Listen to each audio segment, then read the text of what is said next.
Assalamualaikum warahmatullahi wabarakatuh. Subhanallah bihamdi, subhanallahilazim, astaghfirullahaladzim mu'minina wal mu'minat. Allahumma sholli ala sayyidina Muhammad wa ala ali sayyidina Muhammad. Apa kabar saudaraku setanah air? Baik. Mudah-mudahan kalian semua diberi umur panjang, sehat walafiat, dan mendapatkan hidayah sampai akhir hayat. Dan begitu juga hendaknya dengan Pak Ustadz yang punya YouTube ini. Mudah-mudahan tercapai apa yang dicita-citakannya, dan niatnya untuk pergi kurus 4 bulan tahun ini mudah-mudahan tercapai. Amin ya rabbal alamin. Oh ya saudaraku, di sini saya ingin berbagi pengalaman tentang dahsyatnya selawat. Ya, saya perkenalkan, nama saya Desi dari Jambi. Saya seorang mu'alaf. Dulu saya beragama Cina, dan saya masuk Islam sih sudah lama sebenarnya ya. Tapi ya begitulah, dulu saya belajar agama itu asal-asal aja karena belum terlalu paham. Tapi karena dengan niat yang tulus, akhirnya semua itu mudah sekali saya jalani. Nah, di sini saya akan sedikit berbagi pengalaman tentang dahsyatnya selawat, yaitu sejak saya sering rajin melihat video YouTube Pak Ustadz ini, saya jadi tertarik untuk memperbanyak sholawat. Nah, di sini saya sering berselawat dengan mengucapkan Allahumma sholli ala sayyidina Muhammad wa ala ali sayyidina Muhammad. Nah, disitulah pertama-tama saya berselawat hanya 100, 200, terus lama-kelamaan jadi terasa enak. Akhirnya saya memutuskan untuk berselawat setiap hari, pagi, siang, dan malam, sebanyak-banyaknya. Terkadang bisa mencapai 5 ribuan, 7 ribuan. Saya tidak hitung-hitung karena saya lagi sakit. Pernah saya mencoba menghitungnya 10 ribu pun sampai. Nah, pengalaman saya yaitu pernah pada suatu malam saya bermimpi didatangi oleh 4 orang lelaki. Lelaki itu yang 3 itu udah tua, yang 1 masih muda. Terus 3 orang lelaki yang tua itu kelihatan wajahnya sudah tua, tetapi yang 1 kok wajahnya nggak kelihatan. Kelihatannya sih masih muda. Cuma orang itu semuanya tinggi-tinggi, sekitar 2 meter. Terus bajunya berwarna kayak kebiru-biruan atau hijau, itu saya lupa. Rambutnya gondrong, tapi wajahnya benar-benar nggak kelihatan, cuman bercahaya. Nah, terus selang beberapa waktu lagi saya bermimpi saya dikasih tasbih. Terus dikasih tasbih dan setubuh nanas. Nanas itu saya belah, dan itu saya diberi nanas itu oleh perempuan yang sangat cantik sekali, dan dalam nanas itu ada bertuliskan lafaz Allah keemas-emasan. Jadi saya kaget, dan saya bermimpi melihat istana berjejer, dan saya kaget. Tapi selang hitung 1, 2 saya melihat langsung hilang. Terus saya heran, apa itu, saya bilang begitu kan. Nah, terus selang beberapa waktu lagi, waktu itu kejadiannya suami saya pergi kurus 4 bulan. Ya, selama kurus 4 bulan itu maksudnya pergi ikut jemaah tabligh berdakwah. Jadi dengan tekad yang kuat, kami dan suami memutuskan untuk hijrah ke jemaah tabligh. Ya, alhamdulillah banyak perubahan sejak kami hijrah ya. Mungkin karena dengan niat yang tulus, jadi Allah mudahkan segalanya. Padahal pada saat itu kami tidak punya uang, tapi karena niat yang tulus Allah berangkatkan. Padahal kalau dipikir-pikir banyak orang-orang yang banyak uang tapi tidak diberangkatkan oleh Allah. Nah, maka dari itu suami saya pergi dengan membawa bekal uang hanya 1 juta. Yang mereka pergi sekitar 6 orang dari Jambi. Nah, terus yang anehnya kami yang hanya ditinggalkan uang 350 ribu itu untuk 4 bulan. Sebenarnya kan itu mustahil, jangankan untuk 4 bulan. Satu minggu aja 350.000 itu habis. Nah, tapi situlah banyak kejadian-kejadian aneh. Awalnya begini, 1 minggu pertama sejak kepergian suami saya, uang saya tinggal 5.000. Terus saya berdoa kepada Allah, ya Allah, suami saya pergi untuk menolong agamamu, dan saya mohon cukupkanlah kami selama kepergian suami hamba. Tapi di sini ya syaratnya saya memang tidak pernah menceritakan kepada tetangga, orang-orang, saudara, ataupun siapapun kalau saya tidak punya uang. Tiap apa-apa saya selalu mengadukannya kepada Allah, karena saya sudah yakin dengan janji Allah. Memang dahsyat kalau kita memang sudah benar-benar yakin dengan janji Allah, semua pasti Allah penuhi. Nah, itulah terlalu banyak kejadian yang aneh. Selalu ada saja rezeki yang datang, baik itu dari teman-teman lama yang sudah tidak lama berkunjung datang.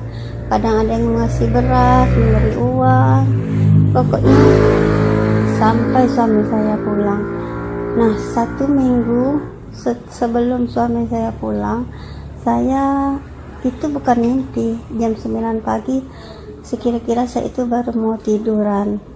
Terus saya dikagetkan dengan suara assalamualaikum. Terus saya menjawab waalaikumsalam. Terus itu datang seorang laki-laki berjubah, tapi wajahnya nggak kelihatan, aneh. Tapi kok mata saya ini nggak bisa melihatnya. Saya seolah-olah tertunduk ke bawah mata saya. Nah, terus saya di situ bertanya, kamu siapa? Terus dia hanya bilang begini, teruslah berselawat. Lalu saya pun kaget dan saya terus membaca selawat. Terus setelah selang beberapa menit dia tidak berbicara apa-apa. Saya pun saking ada rasa takut atau apa, terpegan dan tidak bisa berbicara. Lalu dia pergi dengan mengucapkan assalamualaikum lagi. Nah, setelah itu saya tersadar, saya ini tadi berhadapan dengan apa? Nah, di situ saya akhirnya menangis, terharu. Apa ini? Hampir gemetaran. Sampai sekarang saya bingung. Nah, itulah kejadian-kejadian yang banyak saya alami. Dan setelah suami saya pulang, saya ceritakan kepada suami saya kejadian ini. Suami saya pun kaget. Bagus katanya mimpiku dan kejadian aneh. Terus waktu suamiku pulang 1 minggu, baru 1 minggu saya masuk rumah sakit karena saya kena muntaber. Nah, waktu saya masuk rumah sakit itu saya tidak berhenti terus berselawat karena saya benar-benar pasrah. Soalnya situ saya benar-benar sudah pusing, AB saya rendah yaitu 60. Nah, terus tapi anehnya kok saya tenang walaupun AB saya itu rendah, sampai-sampai saya itu udah dipasang banyak sekali alat-alat di tubuh saya ini karena saya itu udah seperti orang mau mati lah, kira-kira udah pucat benar kan. Nah, terus malam pertama saya di rumah sakit itu muntaber saya langsung sembuh dan tidur saya nyenyak. Kok saya seperti orang nggak sakit. Tiap malam saya tidur nyenyak, serasa badan itu selalu ada yang mijat maksudnya ya, dipijat-pijat itu. Jadi hati pun terasa bahagia selalu. Padahal saya sakit. Saya sampai bingung. Siapa ya? Tiap bangun tidur saya selalu bertanya kepada anak dan suami saya, apakah kamu ada yang mijat saya, nak? Atau suami saya, bang? Saya panggil abang. Terus mereka bilang tidak. Terus siapa yang memijat saya? Saya bilang itu kan. Lah, mana yang tahu, kata mereka. Ya, mungkin itulah kebesaran Allah. Saya pun tersenyum. Mungkinkah ini malaikat yang menolong saya? Hanya itu sekitar 1 minggu saya Senin masuk dan Senin laginya keluar. Selama 1 minggu itu saya gitu sering tertawa, pokoknya bahagia di rumah sakit itu. Aneh juga saya. Dan rezeki itu ya ada saja dari tamu-tamu dan kerabat yang menjenguk saya. Dan saya pun tidak merasa bersedih. Nah terus saya divonis kata dokter kena sakit ginjal juga, ada penyakit ginjal. Nah, sudah saya tidak bersedih, alhamdulillah saya bilangkan Allah tambahkan suatu nikmat untuk saya.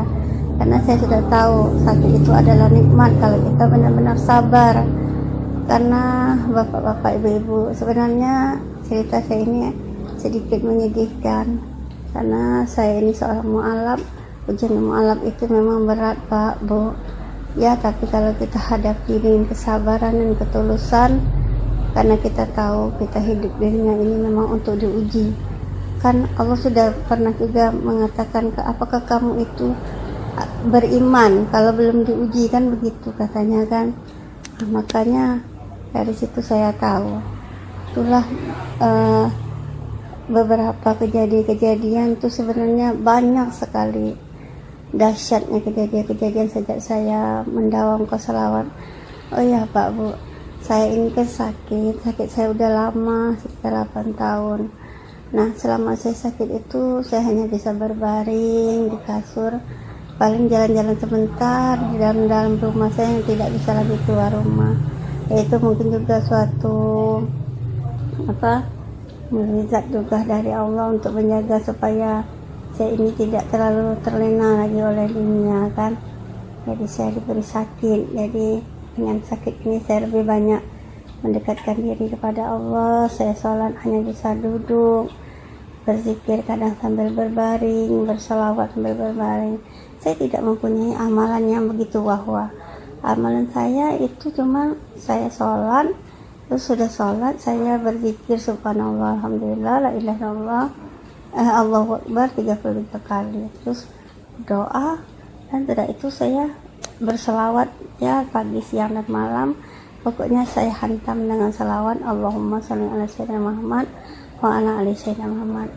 Hanya itu amalan yang saya kerjakan. Tapi ya Masya Allah dahsyat benar-benar dahsyat. Apalagi kalau soal rezeki, selalu ada saja rezeki, walaupun rezekinya tidak begitu wah-wah, tetapi alhamdulillah tercukupi. Nah, bapak-bapak dan ibu-ibu, saudaraku sekalian, marilah kita kembali ke jalan Allah yang benar. Cerita ini benar-benar kejadian nyata dan saya tidak berbohong sedikit pun. Dan saya hanya menyarankan kepada bapak-bapak dan ibu-ibu yang benar-benar muslim dari lahir, dekatkanlah diri kita ini, perbanyak zikir kepada Allah, perbaiki sholat kita, hati kita, karena penyakit itu timbulnya dari hati, semua itu timbulnya dari hati yang kotor. Maka perbaikilah hati kita, karena setelah itu baru kita berselawat yang banyak, memohon syafaat pada Rasulullah SAW. Nah demikianlah Bapak Ibu, cerita ini saya ceritakan sedikit dengan pengalaman yang telah saya alami. Mudah-mudahan akan menjadi membuat bapak-bapak dan ibu-ibu juga tambah bersemangat untuk memperbanyak salawat. Oh ya, bapak-bapak dan ibu-ibu, jangan lupa ya, kita juga harus memperbanyak sedekah loh, walaupun 1000 perak setiap hari, tapi kita tidak boleh pelit, harus banyak-banyak bersedekah, karena itu benar-benar dahsyat juga. Tapi ya saya semua kerjakan dengan ikhlas, tidak pernah mengharapkan apa-apa. Tapi ya itu memang dahsyat, itu selalu saja Allah balas dengan berlipat-lipat. Hanya itulah yang saya dapat sampaikan. Sekian saya ucapkan. Assalamualaikum warahmatullahi wabarakatuh.